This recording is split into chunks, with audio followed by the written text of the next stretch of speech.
This is my heater. I dare you to hit it. He'll be sorry. Want the heater? I'll give it to you. Basketball, maybe they don't hit it. A swing and a drive to deep right. Clear the deck. Cannonball coming. Left field. It is out of here. What up? What's good? Baseball Unstitched. We are back. Emergency pod numero uno because of the postseason schedule here. We've got the CS lined up, a recap of the DS today. We brought on our boy Jackson Scudder because you needed another voice today. It just had to happen. But we're excited to be here, guys. Thanks for hanging out with us a little bit earlier in the week than we normally post a podcast. Let's start it a little different today. Jackson, how was your weekend? Weekend was good. I'm on fall break this week, so I don't have school Monday or Tuesday. So it's going to be an extended weekend for me, but vibes are high. Watched a lot of football, a lot of baseball the past couple of days, so we're feeling great. I love Fall it. break. That's what I'm saying. They get that at UT too, according to my little sister. Just for a little bonus for everybody. Flax, how has your weekend been? Oh, weekend's been good. You know, just watching a lot of baseball, living life. Woke up this morning to fire trucks out front of my house. Not for my house, fortunately, but no, otherwise it was a good weekend. Sounds like your fire department knew the emergency pod was on, and they were trying to be there right. to support. That's exactly right. That's where I'm going with it. All right, well, we don't have anything for this week in baseball because, frankly, this week in baseball is the postseason. All you need to know is the Brewers are moving on, the Dodgers are moving on, the Blue Jays are moving on, and the Mariners are moving on, and we're going to talk more about all of those. Let's start here on the AL side of things, guys, and jump right into it. CS matchups and rosters are there. We've got Bryce Miller versus Kevin Gossman, Game 1. Let's talk about the overlook for this series and how these teams performed in the previous series as well. Yeah, I am excited that the MLB has decided to just run right into things. We're not taking a couple-day break. It's kind of surprising. I'm very curious to see how the Blue Jays come out because it's been how many days now since the Blue Jays last played a game 3? Like Thursday, I believe. Yeah, and Seattle's just rolling right along. They've got to be beaten down a little bit, but there's a level at which continuing to just move right along and play can help you a little bit. But this is potentially a 7-game series or a 7-game home series for Toronto. I mean, you have an entire country against you in Seattle, which is a tough matchup. Good offense, but no Bo Bichette. Really going to be an interesting piece. I'm not so worried about the defensive end, but on the offensive end, are they going to give guys like Vladdy enough people in front of him to move the ball, so to speak, and put up enough runs against a really, really tough Mariners pitching staff? Yeah, for me, it's the question of coming between Seattle's hitting and Toronto's pitching, because I trust Seattle's pitching, I trust Toronto's hitting. But Seattle's hitting, as we saw in the 15-inning game, it's questionable right now. They can catch fire, they have the bats, and they have the names to do it. You know, with Toronto's pitching, especially starters, you trust Gosman every fourth day. Savage has the stuff, but I mean, what does he have, 30 innings now in the big leagues? And then your Game 3 guy is Bieber, who hasn't pitched a whole lot this year either. There's some questions in that Toronto rotation, and there's some questions in that Seattle lineup. I think that's going to be the main matchup to watch, is which one of those groups can pull through and help win a series. Yeah, I completely agree with where you're both going with this. I think this is going to be a matchup-heavy situation, right? The question is the momentum from the DS that the Toronto Blue Jays had with that 4-game series win over the New York Yankees. Does that put them in a spot where the offense is playing at that level for the entirety of the series? My expectation is yes. I think, unfortunately, for Seattle, this probably needs to be a bit of a slugfest. That's something that's going to be hard for anybody to do in T-Mobile Park. We'll find out if the bats during that potential 3-game stretch of the series do show up. I think this is a scenario where Seattle does truly wish they were the number 1 seed in the AL, simply because 4 games in T-Mobile really does help them a ton from a pitching perspective and helping limit the bats of Toronto in this scenario. I do want to really get into this, too, from an X Factors perspective. I think we all probably have different guys that we really do need to see perform in this CS series. I want to go back real quickly to the DS for both of these teams and talk about guys who did well and probably need to continue to do well in that fashion. For me, Cal Raleigh swung the bat very well across the board during the DS against Detroit. However, we do need to see some more over-the-wall pop from Raleigh like we saw in the regular season if they're going to beat Toronto at this point. He found a way to put the ball in play at the right times. He found a way to get the ball into the grass. However, he probably needs to go 2+ home runs during this next series for for the Seattle to even have a chance against Toronto. So let me throw some numbers out there to you guys. The Blue Jays went 71-4. 71-4 this year when scoring 5+ runs per game. They averaged about 5.35 runs per game at home this year. That in and of itself is a massive advantage. That they hit well at home, they put up a lot of runs, and they don't lose when they get over that mark. 5 runs a game is very, very manageable for this lineup, even without Bo Bichette in it. If George Springer hits the way he should, if Addison Barger comes alive, Nathan Lucas has been playing better, Andres Jimenez has now been playing so regular every day that you expect he's going to be on base 1 or 2 times. And Vladdy's been as good as Vladdy's been all year. Now, the curiosity is he going to follow the same hatred for the Mariners as he has for the Yankees to fuel him? Who knows? But when you start looking at numbers like that, and then all of a sudden you turn around to the Mariners who score 4.39 runs per game at home, where they primarily win lower scoring games, you have to wonder whether or not this is an offense that can go into Toronto and put up 6-7 runs a game, because that's what it's going to take to win on the road there. It's going to be really tough. Chris Bassett is back. Max Scherzer is healthy. You're still getting a really good Kevin Gossman. Like you said, a young Trey Yesavage, but if Yesavage gives you 5 clear innings with 3 runs, you're still happy with that start. It's still keeping your offense in the ballgame at home. The real curiosity here is the Blue Jays pitching staff, very similar to what the Mariners did to the Tigers, didn't have to make a ton of adjustments. They threw in their division series games, both teams, very, very similar arsenals game after game after game after game, and it worked. The team they played did not make adjustments. These two offenses got here because they did a better job of making those adjustments. I would say the Blue Jays better than the Mariners did. But this will be the curiosity is, how do the Mariners attack this Blue Jays offense? Do they go very slider heavy, or do they go very splitter heavy with some of the guys that they have? Because they could go either direction. Do they change up the way that they've pitched all season long, or do they go with what's worked up to this point? That'll be the question mark for me on the pitching front, is not necessarily how they perform, but how they choose to go about the approach to try and perform. And I think that's going to tell us a lot about how deep this series is truly going to end up going. Yeah, for me, it's pretty simple. It's interested to see how the top of Seattle's lineup is going to go, because outside of Kyle Raleigh, is OPSing over 1,000 in the playoffs right now. He's doing his thing. But, I mean, Arozarena 487 OPS, J-Rod 588, Naylor 639, Polanco 705, Suarez 374. The top of that lineup's not been doing a whole lot for him. And if the Blue Jays know when they get to the top of the lineup that, hey, if Raleigh gets to first base, it's fine. He's not scoring anyway. It's gonna be a quick series for Seattle. He needs that protection behind him of guys who are hitting extra base hits, getting on base behind him to make Toronto even consider pitching to him, which they probably still shouldn't do regardless. But for Seattle to even have a chance, they need those big name guys at the top of the lineup, not named Kyle Raleigh, to do something in the series. Well, I look really similarly to what the Yankees ended up with Judge, right? Yes. You had nobody around him. Judge hit 500, but Judge hit 10 of his 13 balls in play that he reached safely on were singles. If you're letting Aaron Judge hit 10 singles of 13 hits, he's not going to beat you very often. And the one game he didn't hit a single, they happened to win that game. But it also didn't come without somebody else hitting a home run and the rest of that team starting to actually do something. And so I think that's also a great example, Jackson, of where,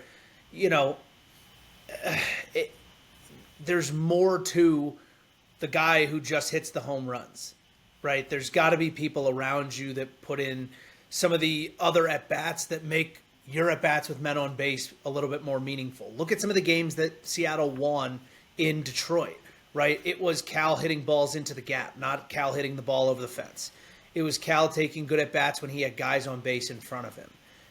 Can they do that in Toronto and steal some games? That's going to be the deciding point of this series. Yeah, I love it. I think one of the things that you've brought up that's really important for people to recognize and acknowledge is the likelihood is Savage probably will throw it home, right? Anybody that they deem a little bit of a higher risk on the mound, and I'm not saying Savage is a high risk because of his stuff or anything that we've currently seen. It's simply due to postseason experience and the fact that, as Jackson mentioned, the guy has thrown around 30 major league innings at the current moment. So somebody like that, you are going to want them to not only throw it home because of the atmosphere and the fan base, but things of which Flax has noted, which is your offense is going to go generally at home at a more high rate than they would away, plus the fact that they're averaging more runs at home than what they need to win on a regular basis. So a guy like Savage, expect him to pitch at home. I would say a guy like Scherzer even expect him to pitch at home after not throwing in the previous series. I think these are advantages that Toronto will try to take, and they're going to try to use their offense at home in Toronto in the right way to win this series. They've got 4 games to do it if needed. I do want to bring up two strong side platoon splits are going to be a really, really important thing in this series. Both teams are going to be running out right-handed starters left and right. We've seen this and talked about this in previous DS and wild card series. The Mariners are running out nothing but right-handed starters. The only left-handed starter you could expect to potentially see for Toronto would be Eric Lauer, and he's been a guy who's been more of a spot start or the early guy in a potential bullpen game. So do expect guys like Addison Barger, who are strong side platoons, to come into a big, big spot here in the CS for both of these teams. And you also, on the flip side of that, right, you don't see a guy like a Luke Raley on the bench for the Mariners because you start to look at who's going to come out of the bullpen here for the Blue Jays. Brendan Little, Eric Lauer, Mason Fluharty, all very, very capable left-handed relievers. All left-handed relievers that are very capable of going a 3-inning stretch in the middle of the game and go through the lineup twice, potentially, if need be, in a short start situation. So hamstringing yourself with who's on your bench and available to make some sort of impact, it's not surprising that a guy like Raley's coming off the roster for, I mean, realistically it's for pitching, but in the scenario where you don't feel like that's a necessary evil to carry on your bench as an extra bat. Yeah, and expect to see This is a spot where a guy like... Go ahead. Yeah, I was going to say expect to see Mitch Garver, to see a ton of those pinch hit at-bats against those lefty names we just said. He's a guy, I think he has a 750, 780 OPS against left-handed pitching this year. He's doing great against it his whole career. So, I mean, he got the start in Game 5 against Skubal. I mean, Mitch Garver's going to have every at-bat possible against those pitching opportunities against his lefty relievers. Hey, somebody give me some Harrison Ford at-bats, huh? How about that? Let me give my guy Harrison Ford an at-bat here and there. Why not? One time. Jeez. The other guy I want to point out, too, from a bench piece perspective on the Toronto side is going to be Ernie Clement, right? He is going to be the guy more than likely who's coming off the bench from a right-handed perspective. Had a great series in the DS against the Yankees. Addison Barger is going to more than likely be at third in order to fit people into the roster, which is why I do expect Clement to probably be on the bench. You think IKF is going to play second base more? I think that's true. Jimenez had to get moved over to short. Great point. Yeah, Boba Fett's right. not playing. Yeah. No, I don't disagree. It's gonna be one of the two of them. I just think Ernie Clement's the hot bat right now. No, I think Clement's probably starting at second. I was truly expecting Bichette to be back for the series, and here on at 9:39 a.m. on a Sunday, I am not with it. It seems. Well, and I want people to understand. I want people to understand this, right? Because like Harrison Bader stayed on the Phillies roster for a 5-game set when he couldn't run, and there are a lot of people who are very, very, very strong feeling about, if Bo can get himself on base and just be a DH and be on base if Vladdy can put a ball in the gap or be on base if Vladdy can put a ball over the fence.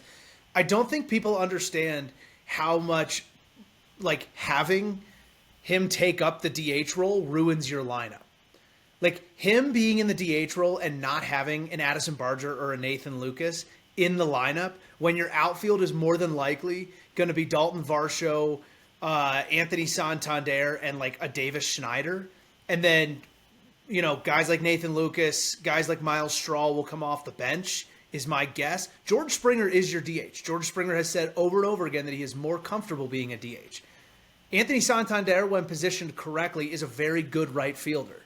I think all these things included, like There is no spot where you can just give Bo Bichette at bats if he cannot run the bases. And I think the same thing, by the way, about Max Scherzer, right? Max Scherzer going onto the roster and Nance coming off the roster. Nance only pitched in a game when they basically had already won the game. They were up 13-1, and then he came in and ate up innings and ate up at bats. That will not be Max Scherzer's role in this roster, but Max Scherzer needed more time to get ready to go. I have a feeling you're going to start to see that middle of the year Max Scherzer, who was about as healthy as he could be, working off of some of the tiredness that he had at the end of this season. But again, you don't pay a guy $15 million in the offseason who's healthy and has had that experience down the stretch and leave him off the roster if you got a 7-game series and you need the arms. That's my take. Yeah, I don't disagree with you there. I think, too, flipping and staying with Toronto here, the bullpen we all know is going to probably be what drives this, especially at the back end and high leverage. Hoffman has done a good enough job so far. At the same time, hasn't really been in a spot where he had to come in a high leverage moment in that Yankees series. We are going to see it here at some point in time in the CS. They're playing in Seattle once again for at least more than likely 3 of these games. Worst comes to worst, 2. But those are going to be lower scoring games in most situations. So we are going to see Hoffman in that bullpen really, really tested. I think the flip of that is that Seattle's bullpen did prove to us over the last 5 games that they're as legit as it comes, right? Watching a guy like Eduard Bizardo throw every single game of that series, including multiple inning performances in, I believe, 3 out of 5 of those games, was absolutely spectacular. So Seattle is proving that not only do they have the arms in the rotation, but they have the arms in the bullpen. And we do need to give a shout out to their advanced scouting department for the display that was put on in Game 5 of that series, throwing 50% sliders to that Tigers team and seemingly baffling them every single time. I'm going to go out on a limb and say that was the advanced scouting department and Cal following the strategy. Maybe it was Cal following his gut.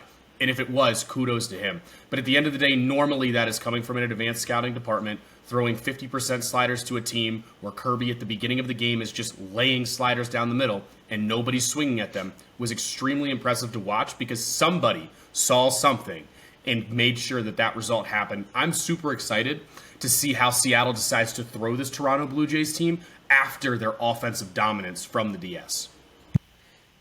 I think it was more frustrating than anything, if I'm going to be honest with you, like watching a team not make any adjustments to that advanced scouting. I mean, you're not wrong. It speaks very highly to what they were able to determine, but it is so insanely frustrating that as an offensive team, you don't make an adjustment. I think that's the biggest difference I see between a Blue Jays offense with a guy like a Don Mattingly on your bench and what the Tigers did. The Tigers were I don't like calling them an all-or-nothing offense, but they had a very all-or-nothing mentality, and it was very clear in their approach. They knew what they wanted to see in the box. They weren't seeing it in the box, and they wouldn't pull the trigger on the pitch that they didn't want to see.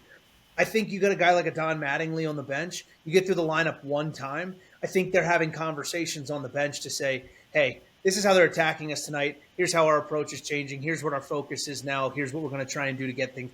This is why they were so good against guys like Cam Schlittler. This is why they were so good against Max Fried, because they were able to figure out as the game went on what the attack plan was, and then basically say, we're going to fight for our pitch. We're not going to wait for them to throw it to us. We're going to show them that we're willing to try and hit the pitch they want us to hit so that they then have to throw us the pitch we want to hit.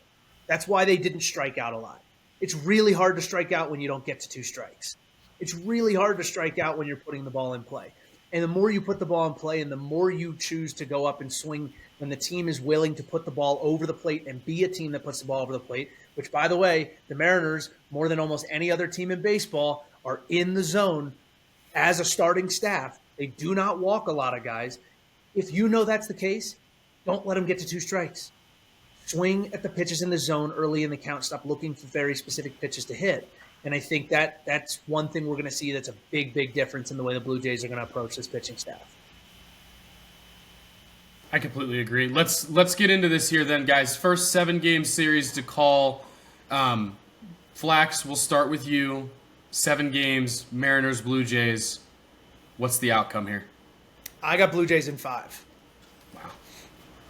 I got Blue Jays in 5. I think that the Blue Jays, how would that run? That would run, they win the first 2 at home. They got Gausman, Savage on the mound, day off. And then I probably see Brian Wu beating Shane Bieber. Series is 2-1 at that rate. You got Scherzer, Kirby in Seattle, dogfight. Blue Jays walk away with it.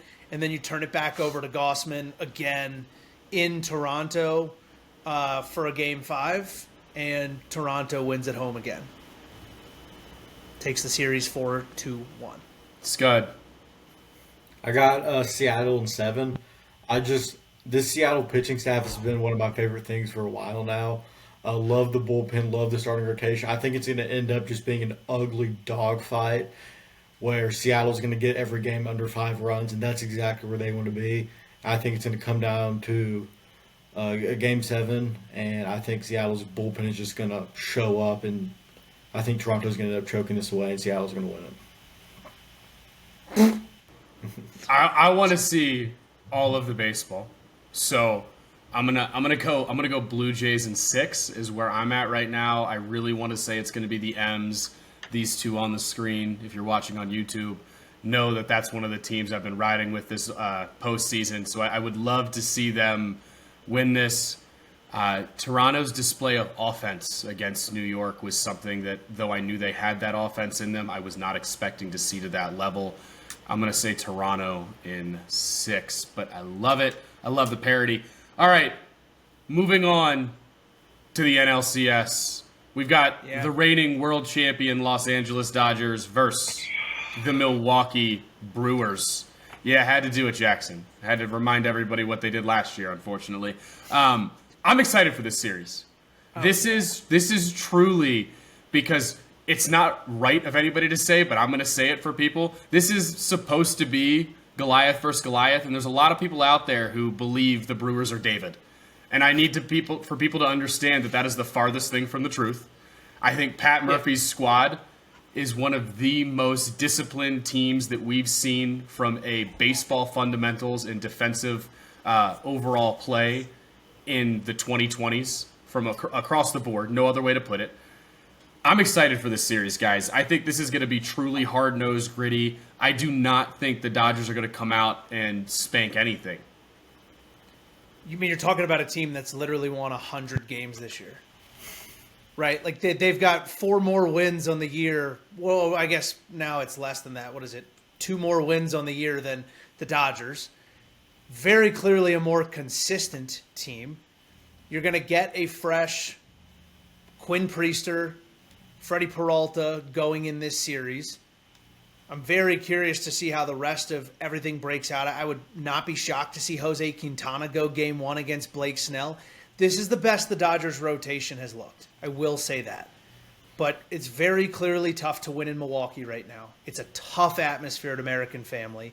And I think I just can't get behind the Dodgers hype right now. I think it's really hard because this is the expectation that everybody had at the beginning of the year. Oh, the Dodgers are going to run away with it. The Dodgers are going to be the big bad wolf. The Brewers are, I've said this for 4 months now. The Brewers are the most consistent team in baseball. They put the ball in play, they throw a lot of strikes, they don't make mistakes, and they keep themselves in the ball game. It is why they win games. I said it last week, and people are going to keep asking the question until they win the World Series. How are the Brewers winning baseball games? Because the Brewers don't give the baseball game away. Over and over and over again, you watch other teams give the game away. And then they have games like they had last night where they just play clean baseball. They hit 3 solo bombs, and that's life. And they pitch the heck out of it. Mizorowski looked the best he's looked since he was given a spot on the All-Star roster last night. He made 1 mistake last night, and it was starting the whole thing off with throwing 2 of the exact same fastball to a good fastball hitter in Seiya Suzuki. From that point moving forward, he used the slider a ton. He stayed ahead of guys early in the count, and he pitched 2 spots. He didn't just throw. It was a very, very different looking Mizorowski. He wasn't overly excited on the mound. And then he turned it over to a couple of guys that got out of some big situations. Sam Decker was tweeting about these are my favorite about Chad Patrick, because he goes, number 39, throwing backdoor cutters with that hair. He goes, I feel like I've seen this before. Because it looked exactly like Corbin Burns, just 10 miles an hour slower. And it was sick. Throw some of the pitches that he threw in some of those spots last night to win that game and to just basically shut out what could have been a very, very good Cubs offense. It was good to see, makes you feel good about the likelihood of this team putting up a really strong fight against the Dodgers and getting to do it at home 4 of the potential 7 games. Yeah, Chad Patrick on the Scudder Report this week, dialed in, had a great Yeah, baby.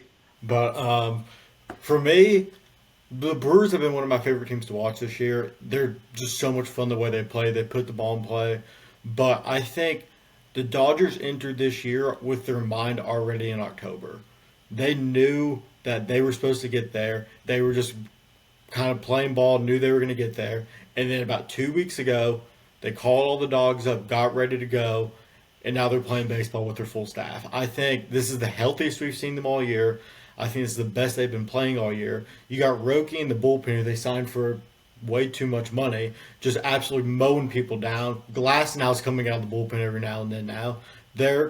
I think it's just they have so much talent all over the roster. You have Alex Vesia, who's one of the best fastballs in baseball, making a third of an inning appearance to get a lefty. A matchup lefty guy like Vesia, and their bullpen is absolutely unbelievable. With how the Dodgers are playing right now and the talent they have, and they're playing their best baseball right now, I think it's just going to be really, really tough for Milwaukee to come back and just make this a series. I think the Dodgers will win in 5 or 6, to be honest. Yeah, I've mentioned this before. The Los Angeles Dodgers remind me of any team LeBron has played for over the last 10 years. You watch the regular season, you say to yourself, God, is he losing a step? And then the playoffs come around and you go, nah, still the best basketball player on the planet. He just couldn't expend all that energy. He needed to have it now. The Dodgers seem to be doing that, right? A guy like Mookie Betts, who over the last month and a half is hitting .330, right, in a season where he would tell you from a statistical perspective is an absolute throwaway and upset him all year long. But guess what? He found it. Doesn't matter. Freddie Freeman's Freddie Freeman. Ohtani is going to find it. We all know it. One of the things that I talked about last series for the Dodgers is good on them for finding a way to get through Philly the way they did with a guy like Ohtani not swinging the bat at the highest level, but it shows you that the Dodgers can win ball games against some of the best teams in baseball, and the best player in reality, potentially, on the planet doesn't even have to hit well. That says a lot, guys, right? No. And we know... And on the mound, that was about the best we've seen him all year as well. I can't, and you know, one of the things that we've talked about is the different routines in the past of a DH nowadays compared to somebody who has to go play the field. It's going to allow Ohtani to find time to lock in. I expect him, regardless of how good Peralta's been, right? Regardless of how good Priester's been. Milwaukee's been great. They're not going to be able to keep Ohtani completely quiet in a similar fashion to what the Phillies were able to do. And again, they did it, and other people still beat them. That's what makes this roster so good. You've got a guy like Kike Hernandez, who, again, simply turns into a Hall of Famer in the playoffs, right? This is a guy who, during the regular season, barely hit over, I think, 210, right? Guys, this is crazy.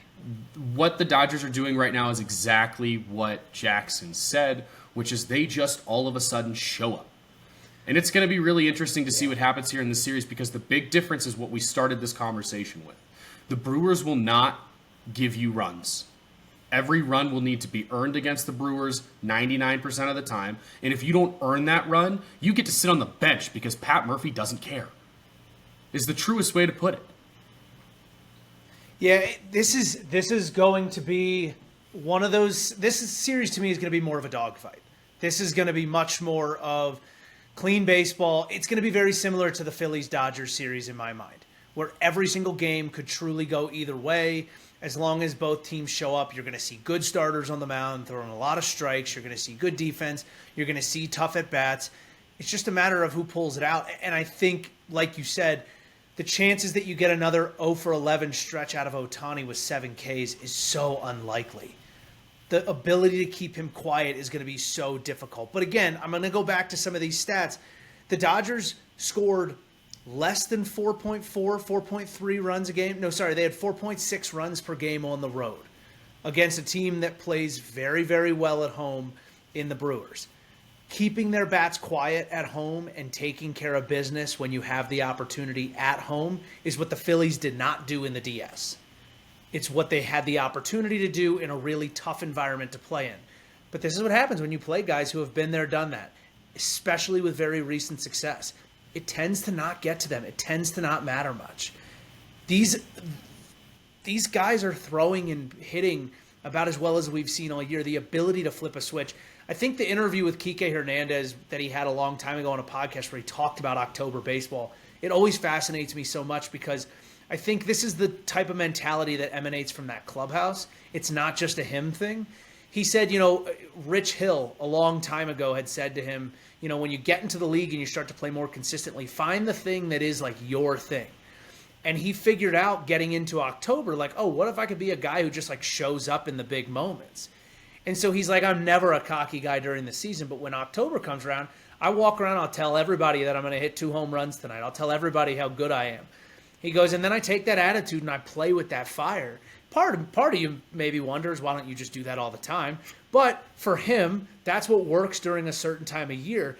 It's the same idea as what we heard Mookie say, like you were mentioning, where he just said, like, oh yeah, season itself is a throwaway for me personally, but can I get on base? Can I make the plays? Can I have good at-bats one after another?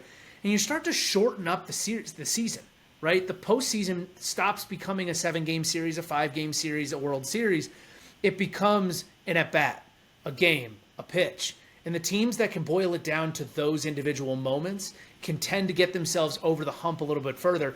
And I think you saw a team like the Brewers do that last night in Game 5 better than they did all series. They took it at bats, they took it one at a time, and then all of a sudden it was the top of the ninth. Joey Ortiz fields a ground ball, throws it to first, and the game's over. Like that. Again, there's a little bit of recency bias because we had just watched a 15-inning game the night before, but the fact that it just felt like regular business for that team is the same way it felt like for the Dodgers when they won their NLDS. There wasn't a big celebration for the Dodgers. It was business as usual, on to the next step, one pitch at a time. So I love this series. This is the one that I think I'm going to have my eyes glued to the TV on a little bit more because it truly could go any way every single night in my mind. I think people are discounting the Brewers' talent level a little bit more than they should be. They're going to bring a lot more fire than people realize. Yeah, Kike Hernandez has a 707 career OPS in the regular season. Does anybody want to guess what his career OPS in the postseason is? 923. 870. Oh, we were high. Okay. We gave were Kike really a little giving too him much credit. credit.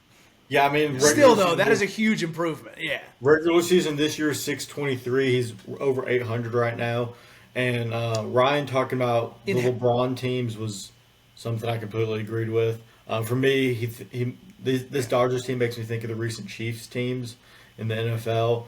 They just kind of skip through the regular season, then get to the postseason. It's like, all right, Mahomes, here you go. Time to play football. And, like, I just think they're playing so much better baseball than everybody else right now.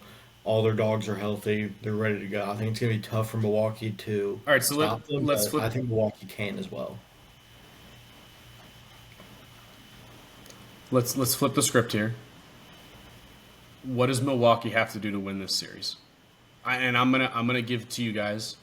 I think a lot of this is going to come down to 2 guys in the middle of that order. I've talked about one of them all throughout the postseason, and he has showed up. I think the 2 are Willem Contreras and Andrew Vaughn. I think there's a lot of good lefties that they're going to see from a standpoint of Blake Snell, out of the bullpen potentially. This is going to be really, really important for those 2 to step up. But game 1, where I believe they will see Blake Snell at home in Milwaukee, is going to be a tone-setter game for the Brewers. I think those 2 have to show up in game 1, and Milwaukee's going to have to go up 1-0 and steal away some momentum from the Dodgers specifically, who came off of a shortened series due to the way they swung the bats. I think for Milwaukee, the bats are really important, obviously, but the guy I really lean on here is Quinn Priester. Quinn Priester has to be better than he was against the Cubs. And this is not an easier lineup. But this is a guy who had a very, very, very solid year. And he's got to get back to whatever that was in this series. You can't have a game off where you have a starter who goes 2 innings. Your starters have to give you 5 because you're in a 7-game set. Your bullpen needs to be able to give you their best innings down the stretch of the series. They can't be doing it in game 2. They can't be giving you 3-4 innings, and you can't throw games away, especially when you're playing them at home. It'll be interesting to see if he goes at home. We might end up seeing Quintana and Peralta at home and Priester's first one go in LA, but for me, that's going to be the turning point game if he goes in game 3, because it's either going to put you down 3-0 or it's going to give you an opportunity to go up 3-0 or take a lead after a split.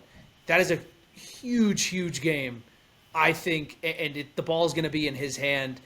And if you can cut yourself off from whatever you expect the Dodgers to do on the mound, whatever you expect the Dodgers to do at the plate, and try and control that part of it, you're going to do exactly what the Brewers have done all year long in terms of winning baseball games, which is make sure they keep themselves in it, give themselves every opportunity to win for the entire 9 innings, and walk away with a hard-fought win. Yeah, for me, I agree with what Flag said. What the Brewers need to win is starters outside of Freddie Peralta. I trust Peralta day in, day out to match up with pretty much anyone. I think Priester has the stuff to do it.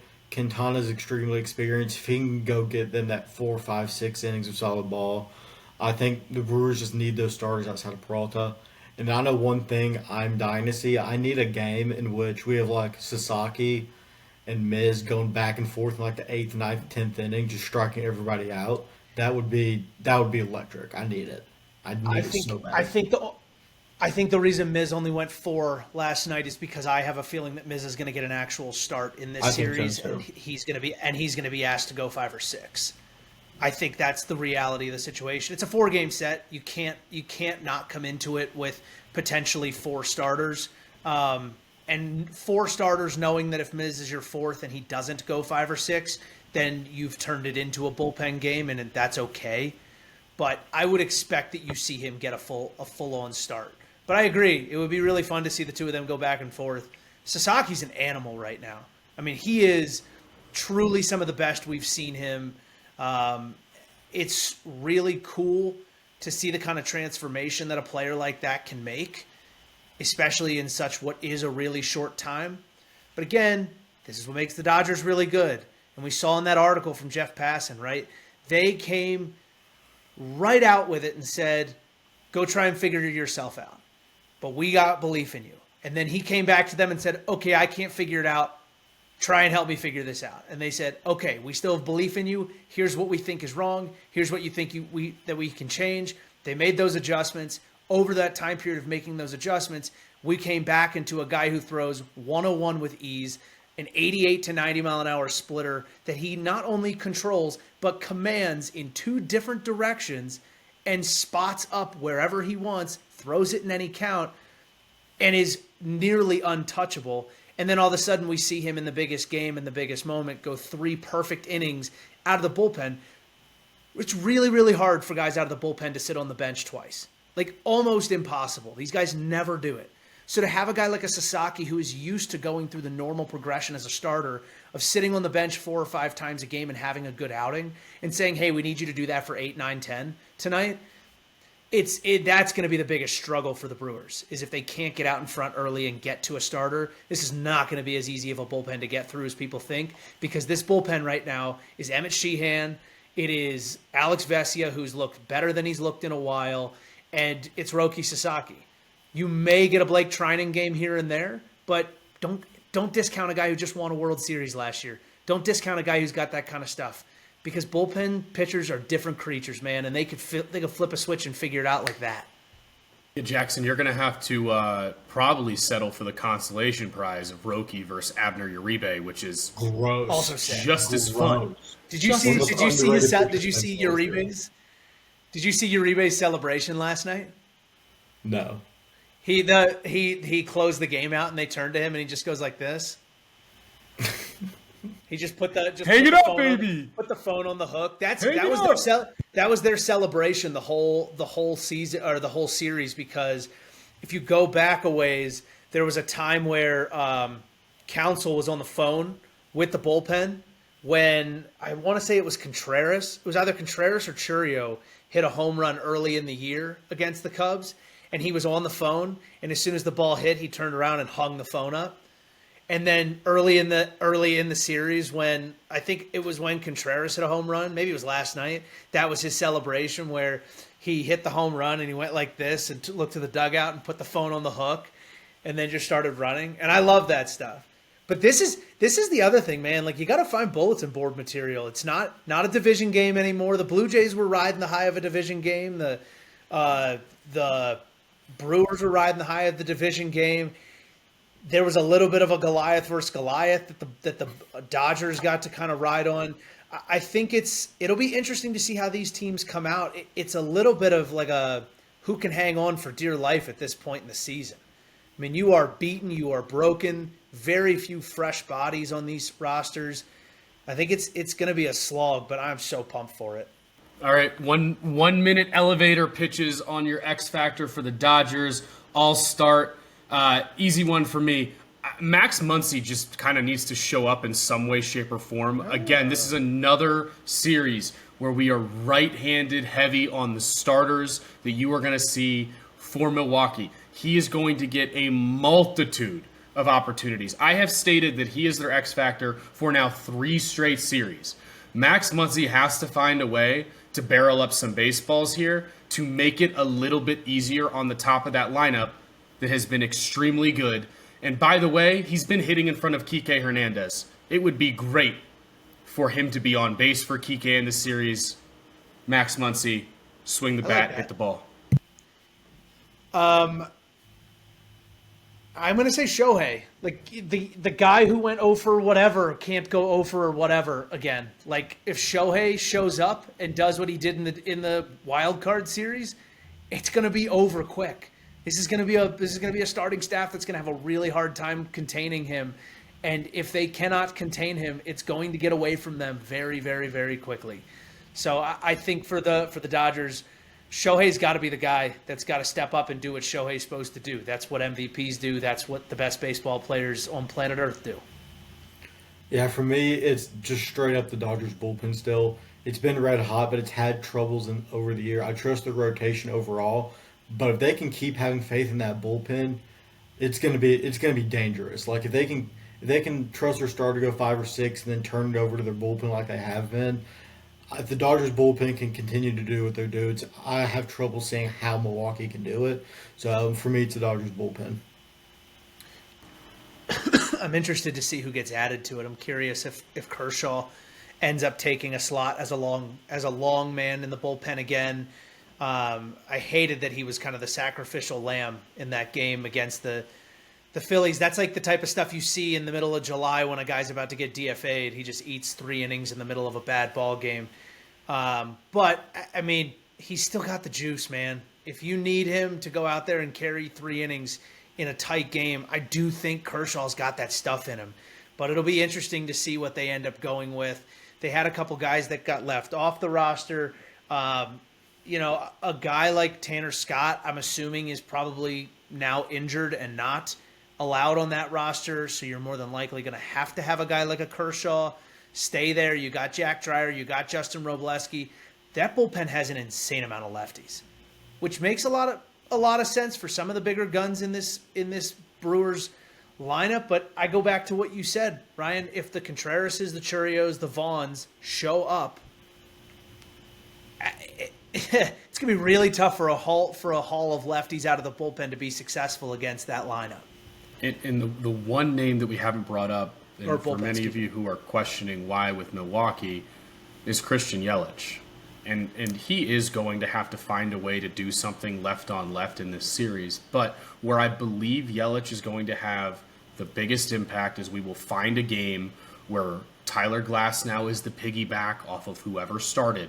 And that is going to be the game where, mark my words, the Glasnow-Yelich battle potentially 1 to 2 times is going to be the one to watch in that game. It'll probably be 1-1, 2-1, doesn't matter who's winning. And that AB will probably define Yelich's postseason this year, as crazy as that sounds. So really excited to see what happens there. Guys. These are the series where moments actually happen. Okay. Yeah, you're right, though. You're not wrong. Can you have your moment in Game 3 of an ALDS? I don't think you're playoff correct. moment? I don't think you're correct. I think your team has to win for anything to be considered a moment, unfortunately, is really what this comes down to. So you can, as long as your team moves on. Either way, moments are made by the team who wins the whole thing, not teams that don't. Guys, who wins this series? Jackson, you're on the block here, dude. I got Dodgers in 6. Pretty easy for me. I think the Brewers steal a Freddie Peralta start and maybe steal like a Miz or a Priester start if one of them catches fire. But I've got Dodgers in 6. I got Brewers in 7. Everybody wins at home. Pretty simple stuff. Dodgers in 7. Ohtani hits a bomb in Game 7 to untie the game in the top of the 9th. And Roki Sasaki. With the Infinity Stones. With the gauntlet on his hand. He will be inevitable. Rob Manfred would be the happiest man on planet Earth if Shohei Ohtani sends him to the World Series. Can I change my answer to Kike Hernandez hits that home run just for sake of doing it, and Kike has the Infinity Gauntlet? Can I tell you guys, in that time during that live stream, I had a tweet that was just sitting in drafts for like 4 innings. That was all of Javi Baez's contract details, and it just said the moment he was paid for. And it would have been the video of whatever he did, and it just never happened. That is so sad. That is so sad because what a tweet that would have been. It would have been such a banger. Well, NLCS is coming. Game 1 today, right? I'm not going crazy. Tonight. Game 1 tonight. Enjoy yourselves, guys. MLB's not messing around. MLB's going right after the NFL tonight. They're like, yeah, you got Sunday Night Football? We got baseball. Game 1. Final thoughts before the NLCS here. I'll start with this. I think what I've been the most impressed with all season long is the fact that nobody in the MLB seems to understand fundamental baseball on a regular basis, other than the Milwaukee Brewers. Expect that to continue because Pat Murphy-led teams will play fundamental baseball. Yeah. Bunt more, please. Like, I just don't get it. We did not have to watch a game for 15 innings the other night. It's that simple. Like, everybody who's getting all over A.J. Pierzynski sack bunted 28 times in his career. Like, if anybody has any right, as a guy who very easily could have been an in-play, on-contact, potentially drive a ball in the gap type of hitter in those situations that chose not to, or that you look at on the street and say there's no way this guy knows how to bunt a baseball, it would be A.J. Pierzynski. And he did it more than so many guys nowadays. And you look at a Jorge Polanco, he can't get a bunt down? Can't even try? J.P. Crawford can't get a bunt down? It's driving me nuts. Like, can we just play fundamental baseball just to get one run across here and there when you're the home team? I love that you said that too, because we were talking about during that broadcast how Pierzynski was talking about a slash play. And the first thing that I said is, I don't think a single guy on this field knows how to run a slash play. No shot. Sorry, Jackson. Go ahead. Yeah, I got 2 things. First off, I think A.J. Pierzynski was the second best hitter in that booth that night. I think Adam Wainwright's flat out a better hitter than A.J. Pierzynski is. Don't you dare. Don't you dare. My number 2 A.J. Pierzynski was a fine hitter. He's a defensive first catcher. My number 2 thing is, after Flax went with some old school, I'm just going to bring some new school back into it. Mariners went with the strategy of slider is toughest pitch to hit, so let's throw lot slider. And love that strategy. I expect to see more of that. I would not be surprised if between Yasavage and Gosman, game 1 and 2 in Toronto, we see about 7,000 splitters being thrown. So I'm so fired up to see some splitters. This is a splitter-heavy CS, and I'm fired up for it. It's going to be awesome. I love it. Guys, thanks for hanging out with us on the first ever Baseball and Stitched Emergency podcast. Postseason baseball is always going to dictate how we handle this. As always, like, follow, subscribe, share the podcast with your friends. If you're just new to the channel, coming off of that NLDS Game 5 live stream, welcome in. Thanks for hanging out with us, guys. But past that, as always, enjoy the CS and have a great week.